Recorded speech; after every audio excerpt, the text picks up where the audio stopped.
All right. Welcome, guys. Hello, I'm Dean Harris. I am the Vice President of Sales at Crestcore Realty.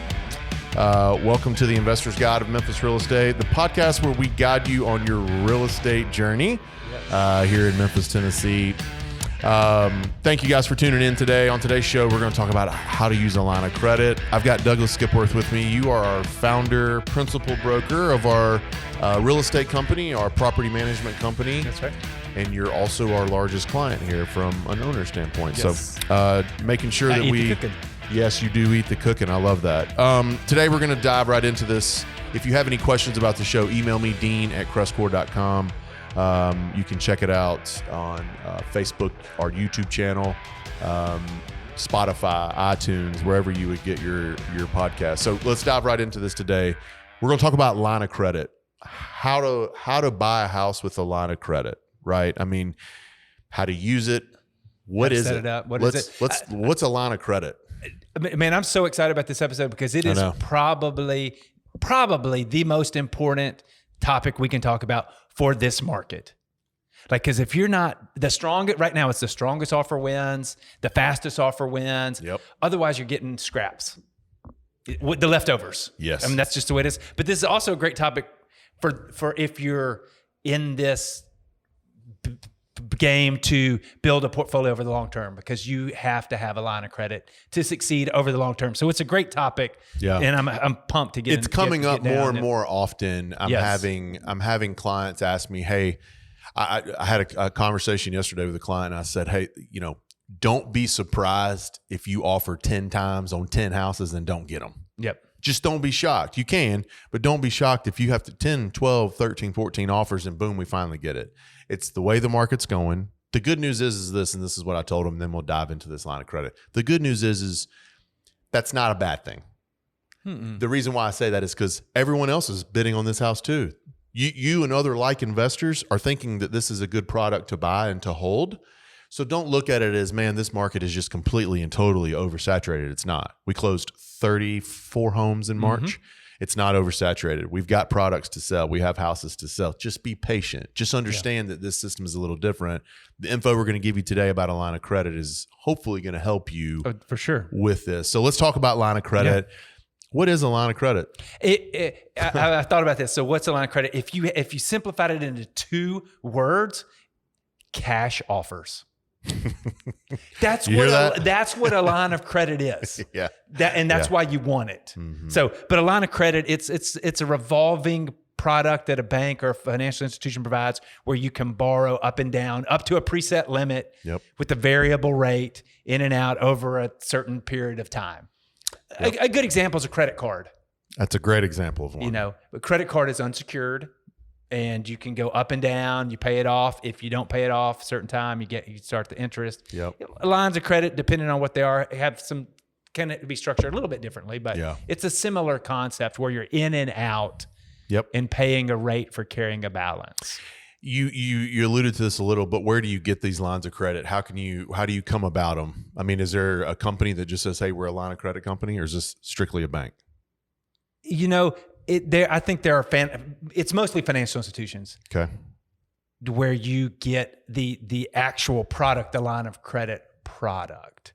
Now, there's some ways we can and we'll talk about going through some other avenues, but at the end of the day, the person who's actually, or the institution or organization that's loaning the money for a line of credit is typically a financial institution of some sort, even if it's, hard money lenders, they're not really into line of credits. There's some bigger national lenders who are focused on real estate who provide some of these lines of credits. But again, they're financial institution, banker, lender of some sort. Yeah, and I think those are a little bit more expensive than normal. Yeah, that's right.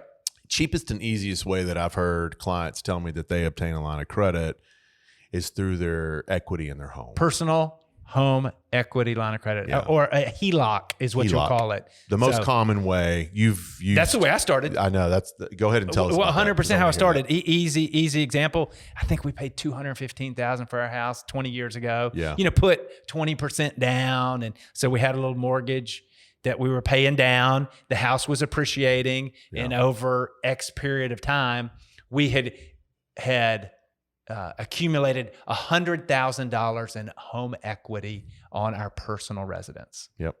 And so this was back before the crash. And so there was a Great Recession. This was in the heyday. And I think at the time they were doing 100% home equity.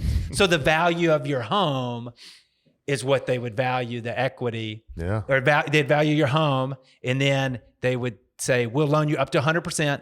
However, you've already got a first mortgage. So we got to count Here's that. the gap. So here's the gap. We'll loan you that whole gap.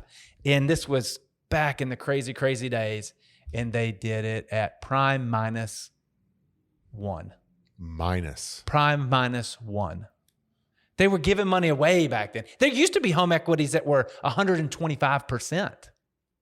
This was 20 plus years ago. When I first got in banking, that's what they were doing. Crazy. But what would you use 125% for? Just something else. Why would a bank give you that though? This is a whole other topic, but why? Competing and wanting your business and trying to make loans. But you could use it for all kinds of things, which is what we'll talk about and how you do it. So that's the easiest. If you have home equity, equity in your home, do that. I'm sure we'll talk about some of that could be negative. The negative. I mean, the negative is that your home mortgage, right? I have a wife and 3 kids, and they do not. They like having a house. They like having a roof over their head. So yeah, you're risking something there. So there are some disadvantages, but we can talk more about that. So but that's the easiest way to do it, especially with my client base being from California for the most part, Utah, some of the western states.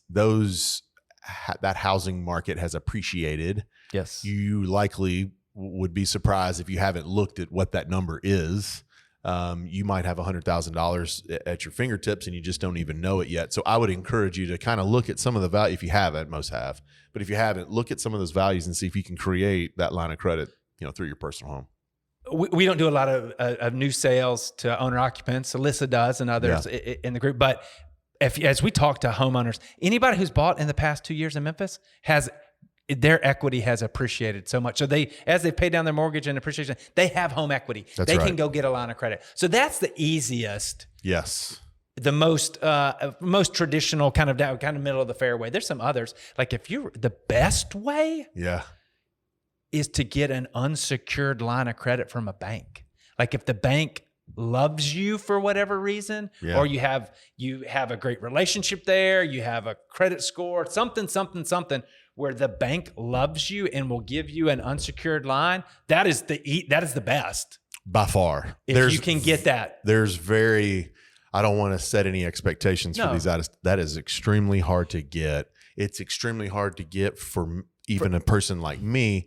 Locally, it's even harder for an out-of-state client to come into a local bank and get an unsecured line. But they might be able to get, if you do business banking out there, or you've got a family history or something, somehow where you have a relationship with some financial institution where they'll give you an unsecured line of credit. That's what a credit card is. The difference with a credit card is after 4 weeks or 1 month, you start paying that interest. Where here you pay you don't, with the credit card, you don't pay interest for the first 30 days.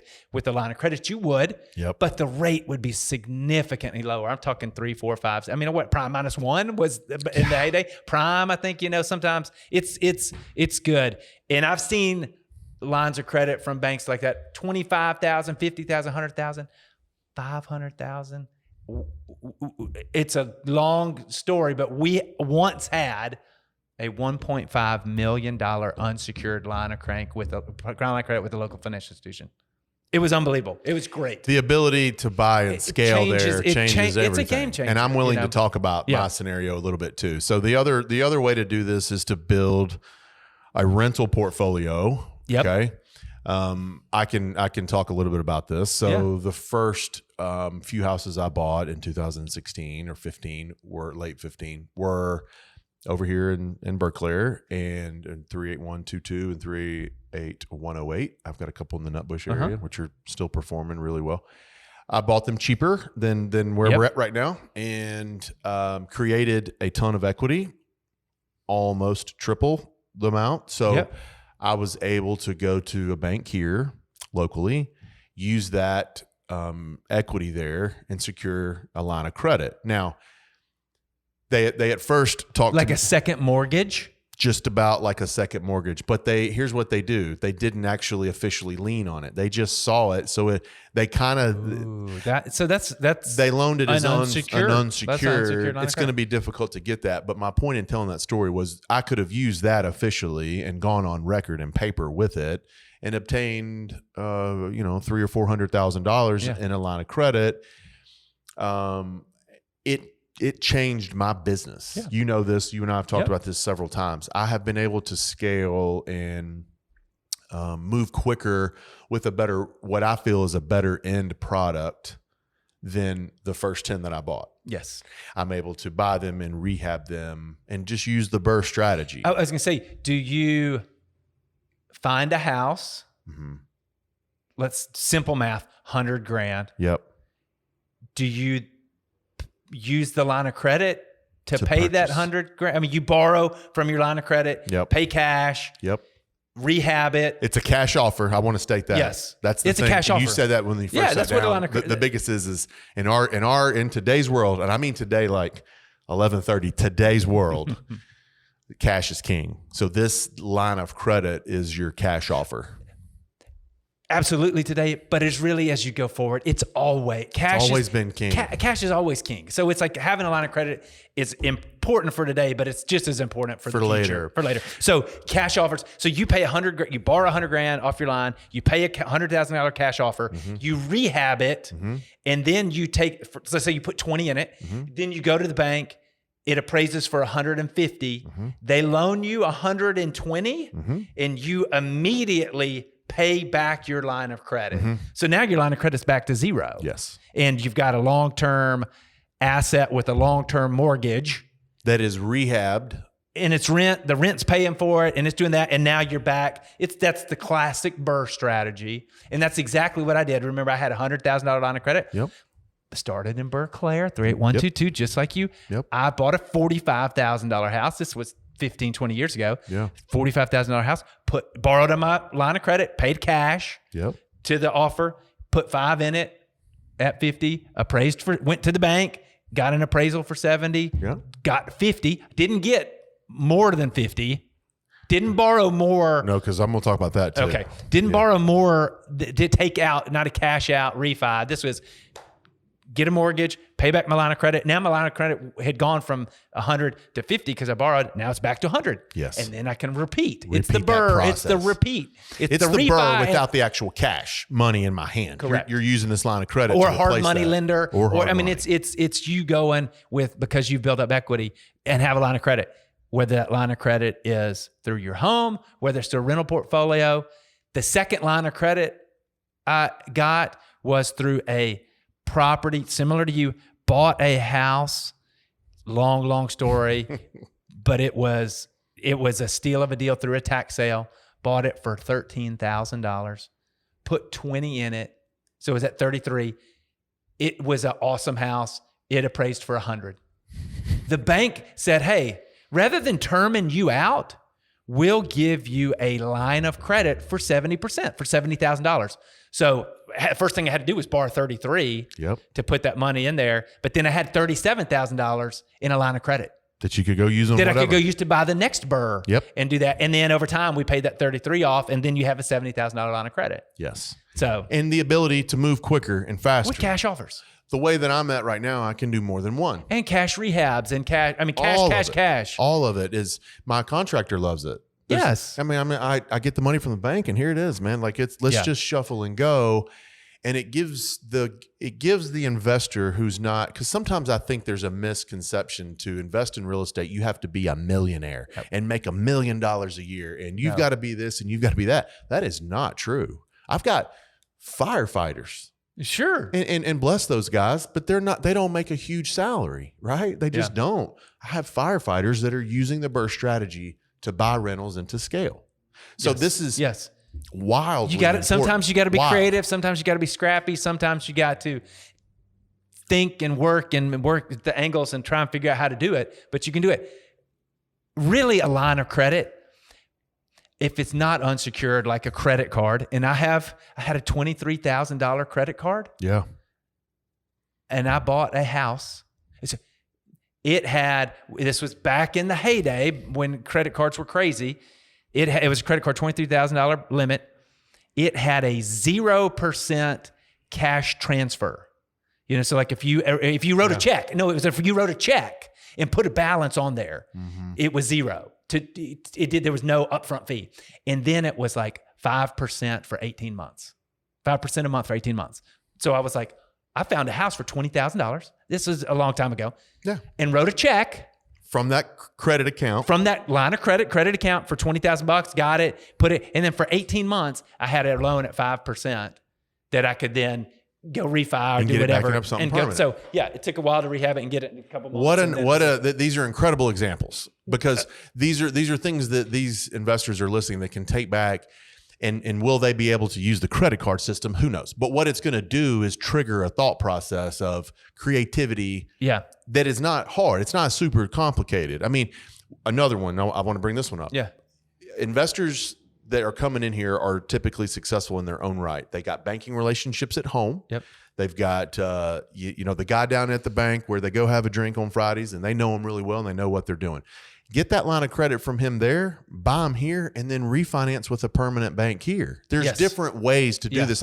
So you heard me say that it's hard for an out-of-state investor to come in and get a line of credit here. Well, get the line of credit in California or wherever you're from, and use that line of credit to purchase here. It is, I mean, I don't want to say 10 times easier, because I don't want to get specific, but it is much easier for a local bank here to give an out-of-state investor a refinance loan than a brand new loan. Yeah. He already owns it. So these are ways that you can do this and can use your relationships at home that you might already have. Get that line of credit, tell them what you're doing, and do that. If you're coming into town and visiting with bankers, if you're sitting at your own home, sit down and tell them what you're doing. Yes, my banker really appreciated the fact that I was very upfront with him. I told him everything that I was doing, my goals, the intent. I'm very specific when I ask for the money. I'm not vague. Yep. I'm very direct with him, right? I need $100K for this address. Here are the comps. Here's the market. I give him as much information as he can possibly want and ask for, because then he has that confidence in me to, if I ask for an increase or whatever, he knows where that money's being spent. I'm not taking it to the casino, or I'm not, buying a motorcycle and doing things that you shouldn't do with a line of credit. The communication to me is key. Yes. So the relationship, if you have that and you want to keep that with your local banker, fine. Use that money there. Come here and I'm pointing out west, by the way. Right. You see? Yeah, that's good. That's good. I'm pointing. If you guys want to use your, because that is west. But it is, yeah, for sure. If you want to have that relationship or use that relationship and bring it here, you can. And here are a couple others. If you have a vacation home, for example, that's paid for, huge, you can use that. If you have another rental property that's free and clear, go get a line of credit on that. Anything, what a financial institution needs for a line of credit most likely is collateral. Typically. So easy collateral is real estate. But if you're a business owner, maybe you have equipment. If you have something of value, maybe you have a retirement portfolio. Again, some people might not want to put that or pledge that, but it's like if you have a retirement portfolio, you can set up a mechanism to use that as collateral. Absolutely. And then maybe, let's say you have $500,000 in the bank, the financial institution might loan you a couple $100,000, maybe 50%. So you have $250 to work with. Again, one thing I did years ago is I did that route with a family member. You took the words out of my mouth, so go ahead. A family member had a substantial marketable securities portfolio that was unleveraged. It was just sitting there in the market growing. And through the relationship and the communication and being honest and open, I was able to approach them about, hey, are you willing to pledge a small portion of this so that I can use it as a line of credit? You're not doing anything with it. That's right. And here's how I will guarantee it and do all this and pay you and earn that. But I've got a line of credit which I can come in and out of. It happens to be through Merrill Lynch. Yep. It's called an LMA, a loan management account. It's a line of credit. I can write a check anytime I want to on that for whatever I want.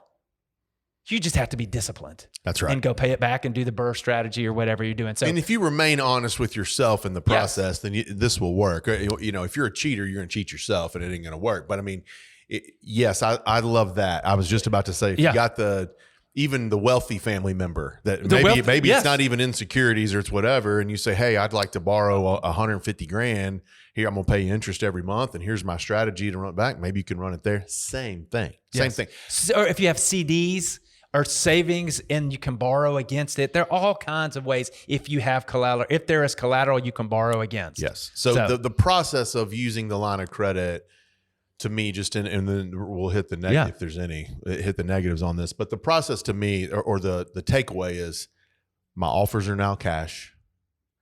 I'm going to rehab the property to where I know the condition way better. Yes. So it's like, and let me stop there because I think that is wildly important for this as well. Because if you're out of state owning, to go into a home and buy it tenant occupied, there's so many unknowns. It can still work. I always encourage a higher price range and a higher tenant base to do that with, but that can work. But when they move out, you're going to have a rehab and you're not going to know the full scope.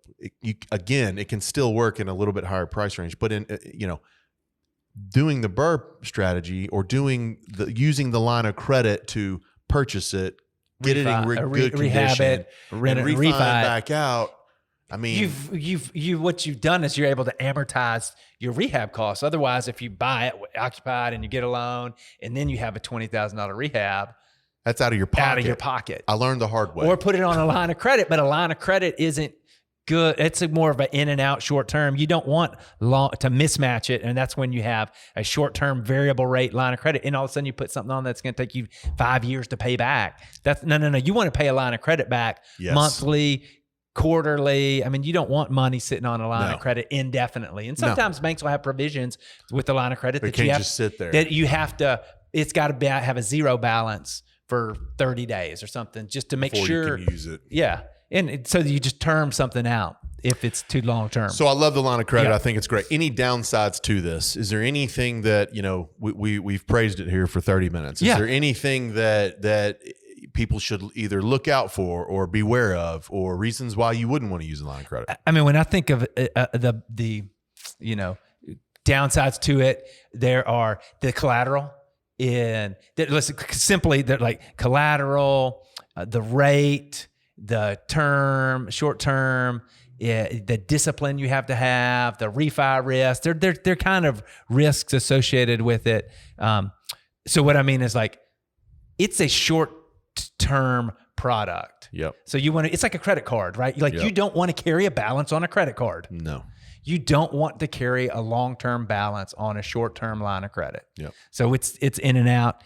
Variable rate, meaning as we get back into a raising rate environment, it's going to cost more to borrow short-term. And we're in it. Versus locking in at a long-term rate. Like if you want to lock in at 30 years, you can lock in today for 30 years on a long-term mortgage, or you can kind of roll the dice and see what's going to happen there. Oh, yeah. They have a preset limit. So it's like you can only borrow up to 50 grand, like 100 grand, whatever your line of credit max is. So I've run into is. that problem. Yeah. I've borrowed, I can buy the house with it, but my line of credit is up. And you don't have the rehab. I don't have money. the rehab. So you got to cash out of pocket. Or wait and do it. But so that's one thing to beware of is that you don't exceed it, because you can pause your business. I've been stuck before. It's either come out of pocket with X amount of dollars or wait 10 days for the rehab so we can do this. Like, I've made both decisions. I've come out of pocket and I've waited, just depending on where I'm at. That's exactly right. Try to avoid that. And I think that we've talked about it, but as big a risk as any is, it's easy. Lines of credit are easy, and you got to have the discipline to pay it back. Don't. That's the biggest. Don't just, this one time I'm only gonna carry balance. It's, and it just creeps. It creeps. And all of a sudden, like, you used all your line of credit for whatever. And make sure that rent can pay for that line of credit. That's the biggest takeaway here is the rent. The end result is your rent has got to pay for that loan. It's still a loan. You're still loaning and you're still borrowing, and it's still so as you're you're writing checks because you got them to pay for certain things with that house, make sure that at the end of the day, you're not piling on payment that the rent doesn't cover either. Or and that is kind of what I would say the refi risk, and that is that you put too much in it and you can't get the money back out, and you got to carry a balance on it because you did the 100, then they put the 20 in there, and it only appraised for 120, and you can only get 100. And now you're carrying the 20. These are things that a really good investment real estate agent can help you prevent. Yes. Hey, that is exactly right. Yeah. All right. Look, anything else to cover? Any negatives? And let's say on that, and also the collateral risk, right? But again, that line of credit is usually not collateralized by the house, right? So you're borrowing against your personal residence. You're borrowing against somebody's marketable security portfolio. See, that's a huge risk. You're borrowing against another free and clear rental house. So that's really what the asset securing that line of credit is. Not this house over here. This house is now free and clear. Yeah. So you've got some risk with it. Kind of like I said, my wife and kids were like, hey, this is fun to get you started, but we're not going to live like this. No. You get this on. And so like I said, I tried to find a way to get it onto that rental house. Yep. Here's another example real quick. Yeah, sure. Of what we have kind of talked about, but didn't talk about.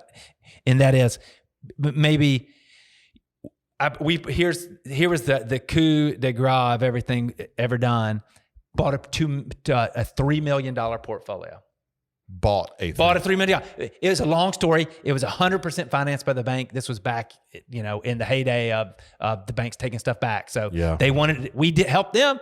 They helped us. Yeah. We walked away with $3 million worth of property, fully leveraged, but the rents could cover it. Yeah. Well, you blink, and 10 years later, that $3 million is worth $6 million. Big time. And the line has paid down. So let's say it's paid down to $2 million. And so we go refinance the $2 million and put that. But guess what? It was only half the portfolio. So you take 100 houses, let's say. Yeah. 100 houses, you take 50 of those are now worth $3 million. Yep.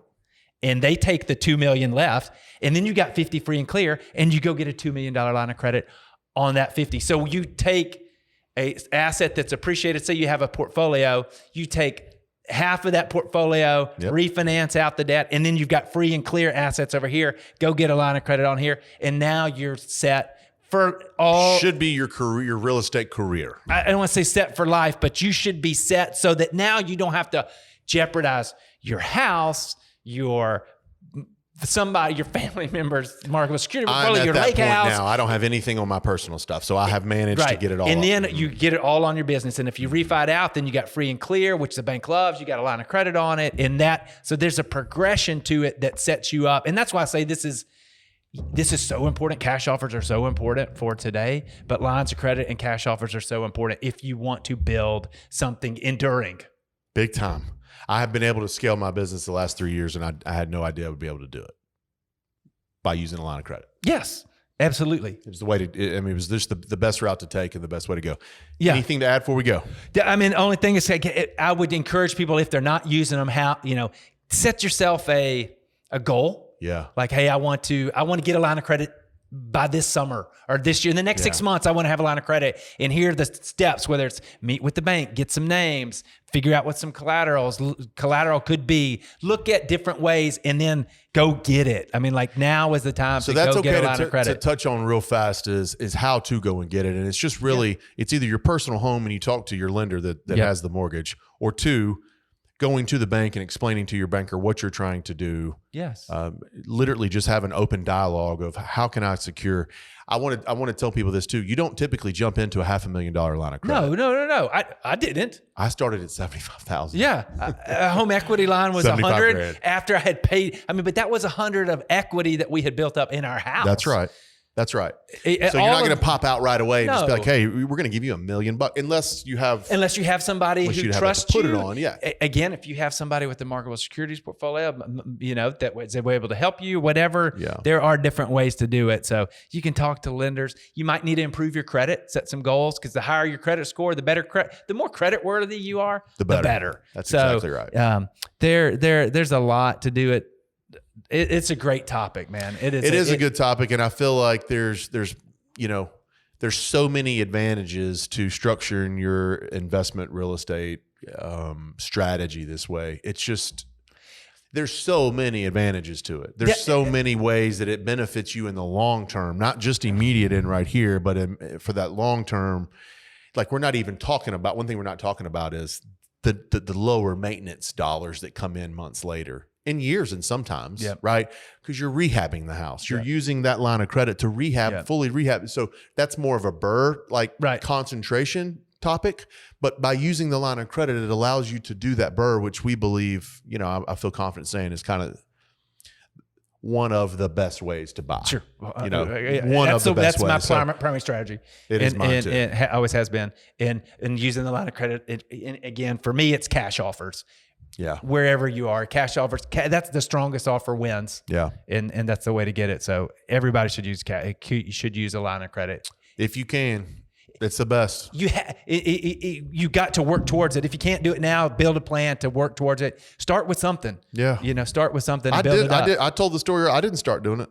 I bought the 10 and had that equity, and I was able to build on it that way. Like, and that's tough, but you can do it. You can do it. Yeah, but I mean, you just got to get there. And I'm happy to discuss it further, go into a little bit further details. Guys, email me, dean@crestcore.com. Appreciate you. Great. Today. Yeah, man. Awesome. Great topic. I think this is extremely relevant right now.